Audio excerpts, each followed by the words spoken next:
पहले तो ये बताएं कि माशाल्लाह से बहुत लोग आपने इकट्ठे कर लिए, फिर भी अंदाज़न कितने लोग होंगे आपके धरने में? बस अब ये तो रोज़ इसमें अल्हम्दुलिल्लाह इजाफा हो रहा है, और जब एक तादाद हज़ारों में और फिर वो जब क्रॉस करती है 10-20 हज़ार को, तो फिर तो लाखों ही काउंट होते हैं। मैं कोई ये नंबर तो नहीं दे सकता, लेकिन मैं ये ज़रूर समझता हूँ कि पहले मरहले में तो पूरे पाकिस्तान से आने वाले काफ़िले पहुँचे थे, अगरचे के बेतहाशा रुकावटें खड़ी की गई थी, उसके नतीजे में भी डिस्ट्रक्शन होती है, इधर उधर हो जाते हैं लोग। लेकिन फिर हमने बड़ी हिकमत के साथ जब यहाँ पर इस पूरे धरने को शिफ्ट किया है, तो उसके बाद से मुसलसल लोग आते हैं, दिन में कुछ कम होते हैं, शाम में बहुत बढ़ जाते हैं। और आज तो हमारा ख़वातीन का जलसा आम है, पूरा बहुत बड़े पैमाने पर ख़वातीन आई हुई हैं, और ये सिलसिला अब चलेगा इंशाल्लाह, और हर गुज़रते दिन इंशाल्लाह इसकी हाज़िरी में इजाफा होगा। इसमें कोई शक नहीं कि कराची में जब आप बतौर सदर कराची जमात इस्लामी जलसे करते थे, तो उस वक्त तो बहुत बड़े बड़े जलसे होते थे, बल्कि वहाँ पे तो कायद साहब ने मिलियन मार्च भी किया। तो उससे आप कैसे मुवाजना करेंगे अपने इस धरने के शुरका की तादाद? मेरा ख्याल है कि बहुत अच्छा है, और हमारी जो मोर देन एक्सपेक्टेशन है, इसलिए कि बहुत तवील अरसे से एक जमूद की सी कैफियत मजमूई तौर पर सियासी सूरत हाल में आई हुई है, और जो भी हालात हैं उसके नतीजे में लोग डरे हुए हैं, सहमे हुए हैं। इश्यूज़ पे पॉलिटिक्स नहीं हो रही, ज़ाहिर है पार्टी पॉलिटिक्स हो रही है, अफराद की पॉलिटिक्स हो रही है, नफ़रतों की पॉलिटिक्स हो रही है। फिर यह है कि जमहूरी आज़ादियों पर भी जो है वो कदगन लगाई जाती हैं। इस सारी सूरत हाल में जमात इस्लामी का ये धरना मैं समझता हूँ कि एक लोगों के लिए ताज़ा हवा का झोंका है। लोग इसमें अच्छा महसूस कर रहे हैं कि उनकी भी कोई आवाज़ बन रहा है, और जबकि सूरत हाल ऐसी हो कि लोग वाकई बहुत परेशान हो गए हैं, और हर आदमी परेशान है, क्या गरीब, क्या मिडिल क्लास, क्या अमीर। किसी के बस में नहीं रहा कि वो इन भारी भारी बिलों को अदा करें, और किसी के बस में नहीं रहा कि हमारा तनख्वाहदार तबका इतने बड़े बड़े स्लैब से गुजर कर अपनी कटौतियाँ करवाए। पहले डायरेक्ट टैक्स दे, और फिर उसके बाद इनडायरेक्ट टैक्स में वो जगह जगह कभी इलेक्ट्रिसिटी पे विद होल्डिंग दे रहा है, कहीं सेल्स टैक्स दे रहा है, कहीं आटा चीनी दाल पे दे रहा है। तो आप सोचें तो सही कि एक माकूल तनख्वाहदार आदमी भी जब वो 50% और 60% तक टैक्स दे देगा तो कहाँ जाएगा, कैसे अपने बच्चों को पढ़ाएगा? जबकि हमारे मुल्क में तो तालीम भी मेयारी नहीं है सरकार की सतह पर, और एक लेवल पर नहीं है, तबकाती निज़ाम तालीम है, तो तालीम भी हमें ख़रीदनी पड़ती है, जो कि स्टेट की जिम्मेदारी है। इसमें कोई शक नहीं कि लोग बहुत परेशान हैं, और बिजली के बिलों से, महंगाई से, बेरोज़गारी से, और मेरे ख्याल में जमात इस्लामी एक वाहिद अभी तक की सियासी जमात है जो इन इश्यूज़ को लेकर चली है। मगर परेशान तो यहाँ रावलपिंडी के वो लोग भी हैं जो यहाँ मरी रोड से गुज़रते हैं, और आपने उनका रास्ता बंद कर रखा है।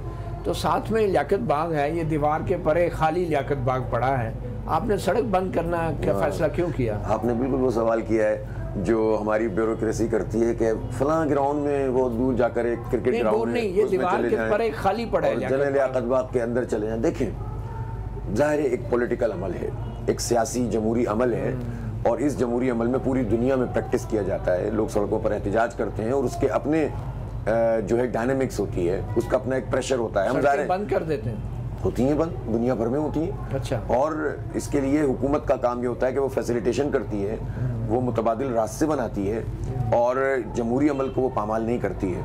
ये तो उन जगहों पे होता है कि जनाब अच्छे बच्चों की तरह आप जाकर उस ग्राउंड के अंदर जलसा कर लें कि जब तमाम हालात दुरुस्त हों, तालीम लोगों को मिल रही हो, सेहत बुनियादी मिल रही हो, और उसके बाद लोग डायलॉग कर सकते हो, पार्लियामेंट अपना काम कर रही है। यहाँ तो पार्लियामेंट ही फॉर्म 47 वाली है, तो ये क्या काम करेगी अपना?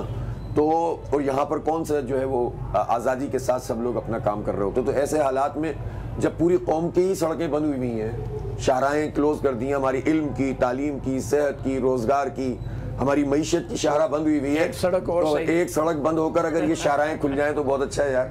चलें, अच्छा। लियाकत बाग भर नहीं सकते थे आप? नहीं, लियाकत बाग को जब भरना होगा वो भी भर देंगे। जमात इस्लामी से कोई चीज़ भरना वरना कोई मसला नहीं है, ये आपको पता है। चलें, ये बात तो दुरुस्त है, वैसे भी आपका बड़ा तजुर्बा है। अब ये बताएं कि आपकी जमात बड़ी खुशकिस्मत है, PTI जो आपसे बज़ाहिर बड़ी जमात है, उसको मैंडेट भी बड़ा मिला, आप भी इसको मानते हैं, और आपसे ज़्यादा आवाम के और वोट के मैंडेट की इज़्ज़त कौन करता होगा? आपने तो अपनी सीट भी छोड़ दी, जीती हुई सीट। तो PTI को ऐसे इजाज़त नहीं मिली, आपको जो इजाज़त मिल गई है, आप में जमात इस्लामी में ऐसी कौन सी खास बात है जो PTI में नहीं है? अच्छा, एक बात तो ये है कि उनको अगर इजाज़त नहीं मिली तो मैं तो ये कहता हूँ कि इजाज़त मिलनी चाहिए, सीधी बात है। और आप देखें ट्रैक रिकॉर्ड कि जब जब भी पीटीआई के ऊपर कोई बुरा वक्त आया तो पीटीआई के लोग तो जो भी बोलते हैं, लेकिन हमने उस पर आवाज़ उठाई, उनका निशान लिया गया, हमने बात की, गलत हुआ।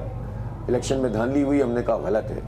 वो पीछे हट गए फॉर्म 45 के मुतालबे से और री-इलेक्शन की बात कर रहे हैं, लेकिन हम अभी भी उन्हीं के लिए बात कर रहे हैं, इसलिए कि सबसे बड़े बेनिफिशियरी तो वही होंगे अगर 2/3 मेजोरिटी हो। मैं मानता हूँ इस बात को कि पीटीआई ने 2/3 से भी ज़्यादा मेजोरिटी ली है, और अगर फॉर्म 45 की बुनियाद पर फैसला हो तो वो सबसे बड़ी पार्टी बनकर आ जाएगी।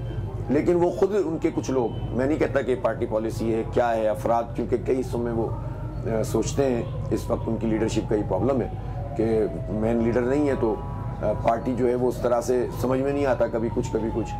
तो खुद उनका जो सपोर्टर है और वोटर है वो कंफ्यूज होता है जब उसको मालूम है कि फॉर्म 45 मौजूद है और उसकी बुनियाद पर उनकी हुकूमत बन सकती है, और उनकी लीडरशिप में से कोई कहे कि साहब इसको तो छोड़ो, नया इलेक्शन कराओ। तो नए इलेक्शन में ऐसे कौन से सुर्ख आपके पर लग जाएंगे, अचानक से सब चीज़ें ठीक हो जाएंगी कि दोबारा से जो है वो अजीब सी बात है। तो मैं तो उसके लिए बात कर रहा हूँ। तो आप कैसे कह सकते हैं कि हम पीटीआई से हमारा कोई इसमें, और पीटीआई से हमारी कोई इस वक्त कोई टकराव भी नहीं है, कोई इलेक्शन भी नहीं होने जा रहा। तो हम तो ये समझते हैं जमहूरी आज़ादियाँ होनी चाहिए, उनको भी होनी चाहिए, हमें भी होनी चाहिए। हमारे लिए क्यों कंटेनर लगाए? देखें, माजी में तो पार्टियों के लिए कंटेनर नहीं लगाया गया, इस्लामाबाद में रास्ते दिए गए, तो हमारे लिए तो चारों तरफ से बंद कर दिया था। तो आप पीटीआई के साथ मिलकर भी तो ये सब कुछ कर सकते थे। पीटीआई भी वही बात कर रही है जो आप कर रहे हैं, फर्क क्या है आप दोनों में? कोई इख्तिलाफ भी नहीं है आपके बकौल। तो महंगाई, बेरोजगारी, बिजली के बिलों के हवाले से तो आप एक ही बात कर रहे हैं, तो फिर ये अलग अलग से क्यों? दो बातें हैं। एक बात तो ये कि पीटीआई के जो इश्यूज हैं इस वक्त, ज़ाहिर है उनकी पार्टी एक खास उससे गुजर रही है, तो उनका फोकस जो है बिजली के बिल नहीं है, उनका फोकस जो है वो इस वक्त ये नहीं है, क्या नाम है, आईपीपीज नहीं है। वो क्या है? वो उनकी अपनी पार्टी का इशू है ना, उनके लीडर गिरफ्तार है। अच्छा। उनकी आज़ादी की बात कर रहे हैं, वो जो है वो अपने लिए जमहूरी आज़ादियों की बात कर रहे हैं और हम उन्हें सपोर्ट करते हैं। लेकिन जाहिर है कि इन चीज़ों के ऊपर इतने, और दूसरी बात ये कि चूंकि उनकी ऑर्गेनाइजेशन का प्रॉब्लम है कि एक सपोर्ट बहुत बड़ी है, उसकी बेस बहुत बड़ी है, सोशल मीडिया पे उनकी सपोर्ट बहुत बड़ी है, हम मानते हैं इस बात को, लेकिन निकल कर आकर अपनी चीज़ों को मैनेज करना उसमें मुश्किल है। फिर मैंने अर्ज़ किया ना कि उनकी पार्टी, जब हम साथ चल रहे हो एक इशू पर, मिसाल के तौर पर ये तहफ़्फ़ुज़ आईन पाकिस्तान है, अब इसका मेन गोल क्या होना चाहिए कि भाई एक लीगल डॉक्यूमेंट फॉर्म 45 मौजूद है, अगर ये नहीं होता ना तो हम री-इलेक्शन की बात करते हैं, ठीक है। जब ये मौजूद है तो जुडिशल कमीशन बनाओ, सुप्रीम कोर्ट के जजों पर मुश्तमिल, चीफ जस्टिस इसको करें और लाते जाएं, जिसका फॉर्म 45 सीधा हो उसको जिताते जाएं। तो आप क्यों नहीं ये दरख्वास्त करते? तो हम तो कर रहे हैं, हमने तो की, कोर्ट में भी गए हैं हम। अच्छा। और बात ये है कि अब हम उनके साथ चले जाते हैं बिलफर्ज, हालांकि हमने उनसे राब्ते मुनक़ते नहीं किए, वो आते हैं, हम भी उनके पास जाते हैं, मीटिंगों में भी शरीक होते हैं। मिलके क्यों नहीं है? बता रहा हूँ, कॉमन इश्यूज है ना, उस पर हम बात करते हैं। लेकिन यार चलते चलते री-इलेक्शन पे आ गए, अब जमात इस्लामी ये नहीं कर सकती, प्रॉब्लम जमात इस्लामी का, और इसीलिए माजी में ये होता रहा है, हम इत्तेहाद बनाते हैं, इत्तेहाद चलाते हैं, इत्तेहाद में कुर्बानियाँ देते हैं, सब कुछ जमात इस्लामी करती है, और कंधों पे चढ़कर कुछ लोग इधर के फोन पे उधर चले जाते हैं, उधर के फोन पे उधर चले जाते हैं। कौन? पीटीआई वाले लोग? नहीं, पीटीआई तो अभी आई है, माजी में हमने बहुत तजर्बात किए। ठीक है, माजी में आपको भी तो फोन आते होंगे ना? माजी में तो सबको फोन आते हैं। जब एक्सटेंशन हुई थी बाजवा साहब की, तो क्या हमें फोन नहीं आए थे? बिल्कुल सही है, तो सारे लोग फोन तो सबको आते हैं। अब मुझे ये नहीं, फोन पे अमल दरामद किया माशाल्लाह तीनों पार्टियों ने, पीटीआई ने, नून लीग ने, पीपल्स पार्टी ने, सबने किया, जमात इस्लामी ने नहीं किया। ठीक है, तो फोन तो सबको आते हैं, लेकिन जाहिर है